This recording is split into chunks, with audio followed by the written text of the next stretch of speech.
2 ordonnances du chef de l'État ont été lues lundi par le porte-parole du président de la République. La première portant proclamation de l'état de siège et la seconde revient sur les mesures d'application de l'état de siège. Je vous propose de suivre cet extrait avec le porte-parole du président de la République. Pendant l'état de siège et en application des dispositions de l'ordonnance numéro 21-015 du 3 mai 2021, les gouvernements provinciaux de l'Ituri et du Nord-Kivu sont composés respectivement d'un gouverneur militaire et d'un vice-gouverneur policier. Le gouverneur, le vice-gouverneur et les autres autorités des entités territoriales décentralisées et déconcentrées de ces provinces sont nommés et, le cas échéant, relevés de leurs fonctions par ordonnance du président de la République sur proposition du gouvernement, le Conseil supérieur de la défense entendu.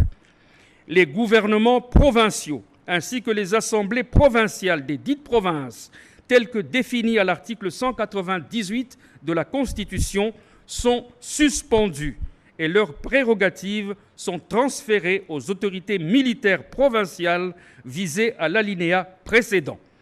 Toutefois, les membres des gouvernements provinciaux et assemblées provinciales suspendues continuent à jouir de leurs avantages sociaux.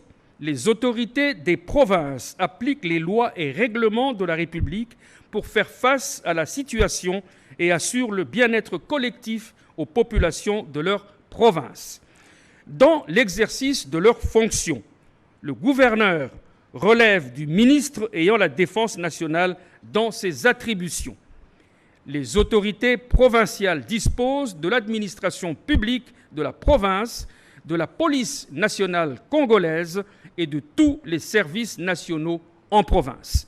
Le cabinet du gouverneur de province est composé de 5 collaborateurs nommés et, le cas échéant, relevés de leurs fonctions par arrêté du gouverneur de province. Les fonctions du gouverneur, du vice-gouverneur et des autres autorités des entités territoriales décentralisées et déconcentrées prennent fin à l'expiration du délai prévu pour l'état de siège, sauf en cas de prorogation conformément à la Constitution.